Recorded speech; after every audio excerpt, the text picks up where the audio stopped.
আজকে বানাবো চিতল মাছ দিয়ে মাছ পাতুরি। তোমরা হয়তো অন্য মাছ দিয়ে বানিয়ে থাকো, চিতল মাছ দিয়ে বানিয়েছো কি নাই দেখতে থাকো আমি কিভাবে বানাই। মাছের পিসগুলো নিয়ে নিলাম। মাছের পিসগুলো অনেকক্ষণ আগেই আমি হলদি, লবণ আর সামান্য একটু সরষের তেল দিয়ে মেখে রেখে দিয়েছিলাম। মাছের পিসগুলো নিয়ে নিলাম।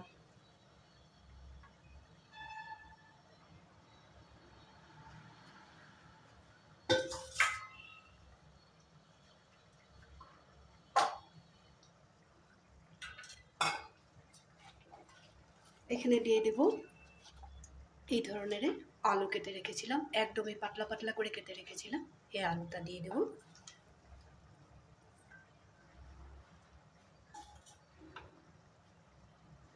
একটু সরষে বাটা,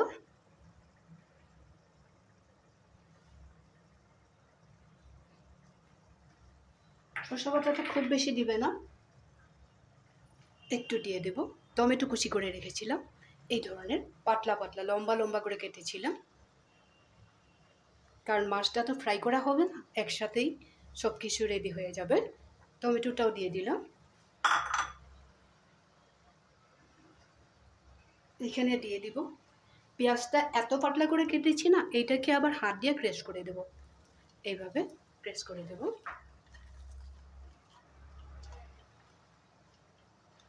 এই ধরনের হবে পেঁয়াজ কাটাটা। পেঁয়াজটাও এখানে দিয়ে দেব।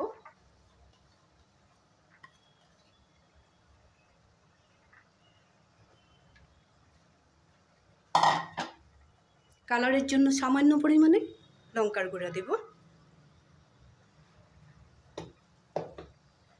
একটু দিয়ে দেব হলদি পাউডার,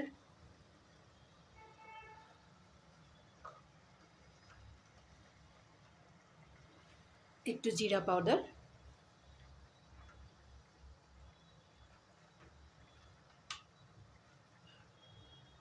মাছের মধ্যে লবণ দিয়েছিলাম। এখন এখানে পেঁয়াজ অনেকটাই দেওয়া হয়েছে, টমেটো দেওয়া হয়েছে মশলার মধ্যেও, এই জন্য একটু আরও লবণ দিয়ে দিলাম।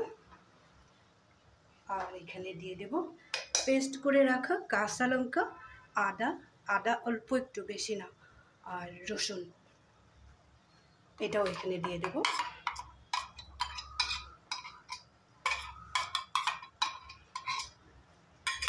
কি কি দিয়েছি দেখিয়ে দিলাম। এখন আমি সুন্দরভাবে মেখে নেব। মাখার সময় এখানে একটু সরষের তেল দিয়ে দেব।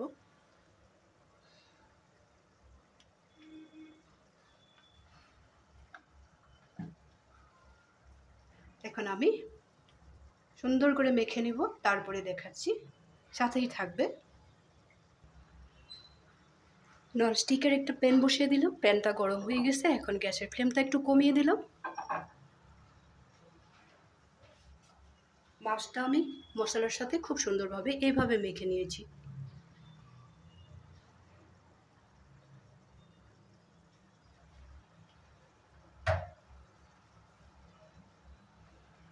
আমি এখানে সরষের তেলেই ব্যবহার করব। সরষের তেলটা দিয়ে দিলাম।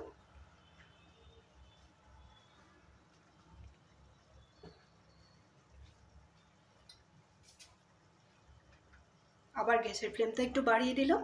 এখন অল্প অল্প করে মাছগুলো দিয়ে দেবো এখানে।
এখন আমি 20 মিনিট ঢাকা দিয়ে রাখবো।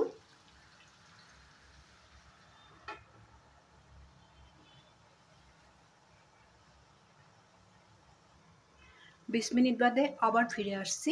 ঢাকনাটা তুলে আমি মাছটা দেখে নেব।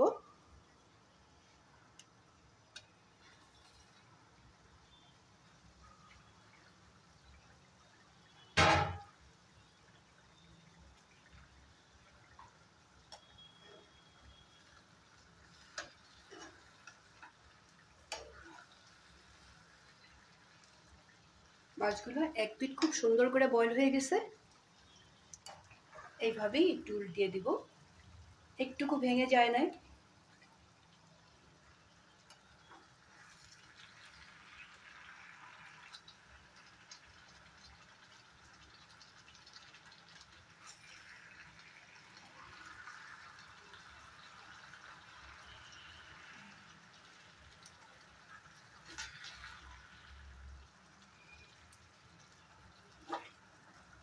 আলুগুলো সিদ্ধ হয়ে গেছে, এই জন্যই বলেছি আলুগুলো এইভাবে একদমই পাতলা করে দেবে।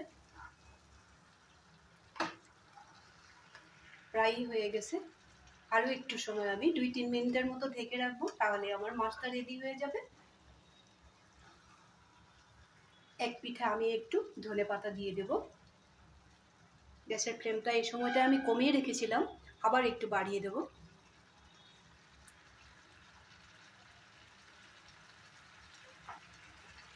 এই পিঠটাতে আমি একটু ধনেপাতা দিয়ে দিলাম।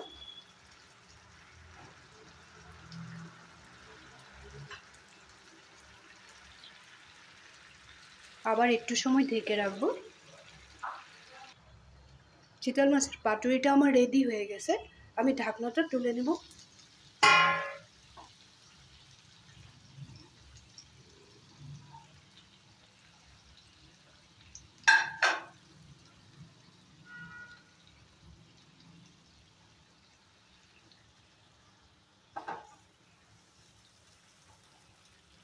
এখন আমি দেখিয়ে দেব, এক পিস করে নামিয়ে রাখবো।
এইভাবে তোমরাও একদিন চিতল মাছের পাতুরি বানিয়ে দেখবে, খেতে এত বেশি টেস্টি হয় না, কি বলবো।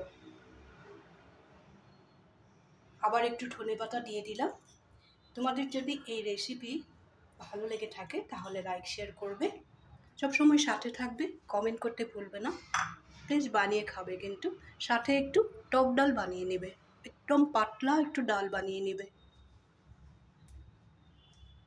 তাহলে আজকের জন্য রাখি, ভালো থাকবে, সুস্থ থাকবে।